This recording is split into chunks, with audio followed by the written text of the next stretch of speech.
far as the game goes, players are only allowed to do battle at gyms, may it be training at your team's gym or contesting an opposing team's gym leader. But the question still remains, which Pokemon should I power up and evolve? Gym battles may appear to be as simple as tapping to attack and then swiping to dodge, but there's more to these battles than what meets the eye. Battles in Pokemon Go are surprisingly complex, probably even more complex and harder than its Game Boy version back in the 90s, and I thought those were simple. Hey everybody, what's up? It's Photosaurus and we're here to talk about training your Pokemon. For those of you not using the GPS spoofing cheat, making certain choices on how to train your Pokemon plays a vital role. Which Pokemon to transfer, which Pokemon should I evolve, and when I should start powering up my Pokemon are questions that frequently come up. On screen, you will see the cheat version of the game, and in no way do I encourage players to use this method of playing the game, and you can get banned if you are caught. Sadly, a lot of players are playing this way, so why am I showing you this on my video? Because I have no means of making recordings straight from my phone without harming or tampering with its root files that I have no knowledge of or experience with. So please stop GPS spoofing. It's breaking the game. Moving forward. Each Pokemon has their own starting combat points, or as most players refer to it, CP. However, just because a Pokemon of the same kind has a higher CP, that doesn't mean it's stronger in battle. You may have noticed that some Pokemon have the icons XL or XS on either the height or weight, and sometimes on both, and sometimes on both with differing icons. These icons basically mean extra small and extra large, just like your clothing size. These icons have been reported to have some sort of impact on your Pokemon's IVs or individual's values. To quickly break it down, IVs are comprised of stamina, attack, and defense values.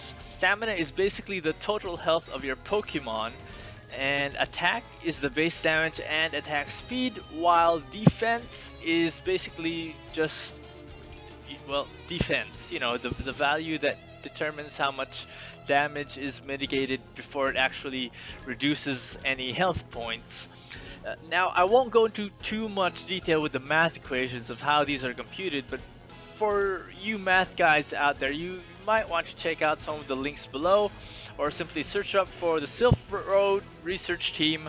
They're the Pokemon geeks behind all this data mining, and they basically do all the Pokemon research we might need someday. Now, going back to those XL and XS icons, these icons indicate whether your Pokemon has any special values in it. For weight, if it's extra small, I've noticed, and as reported by other trainers, Pokemon attack faster and have lower HP, while extra large means it attacks slower but has higher HP and probably more defense, I don't know. So if you've been wondering how that CP 1200 Pidgeotto just beat your CP 2000 Pidgeot, which is highly unlikely, this just might be the reason.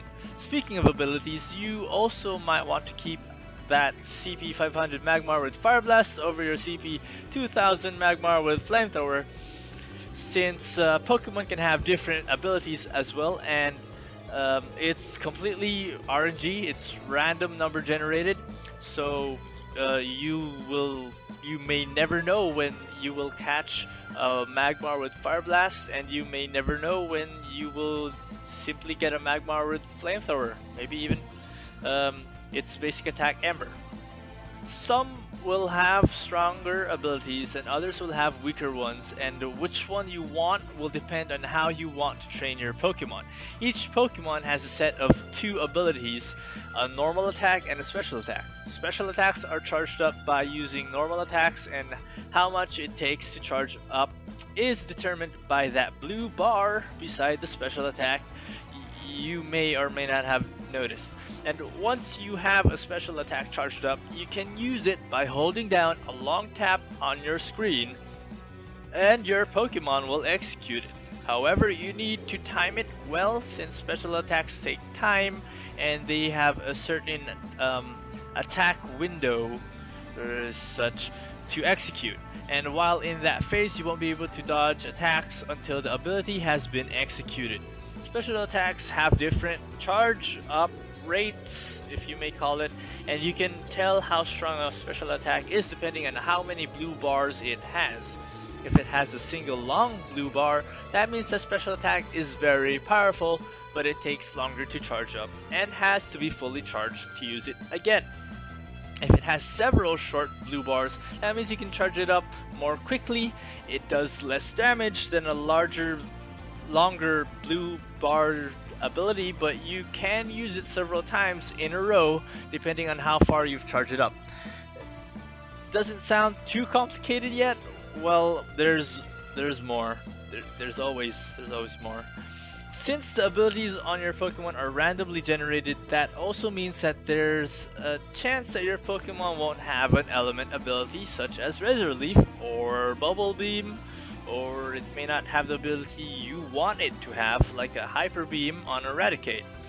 Furthermore, when you finally catch or hatch or evolve a Pokemon with the ability you want it to have, it may not have the desired XL or XS icons on its weight or height, and it may not even have the potential to reach the max CP level of the game. And then of course you want to take into consideration the type of Pokemon you're going up against versus the type of Pokemon you're going to use. Fire beats grass and bug types, while other water and ground beats fire types, but of course long-time die-hard Pokemon fans already know this. And then there's more. Yes, there's more.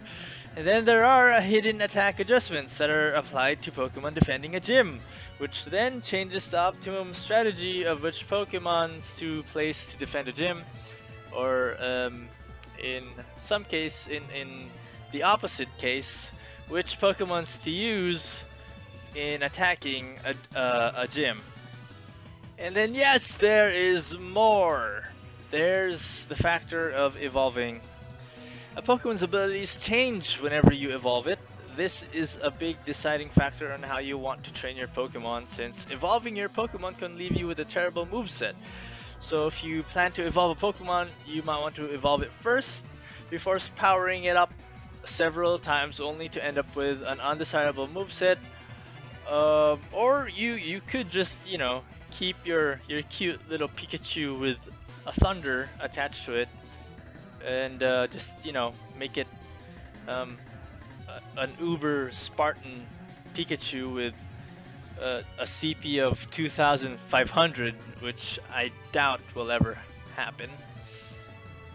So the next time you decide to transfer or evolve that scrawny CP10 Pikachu, make sure it doesn't have a thunder attached to it.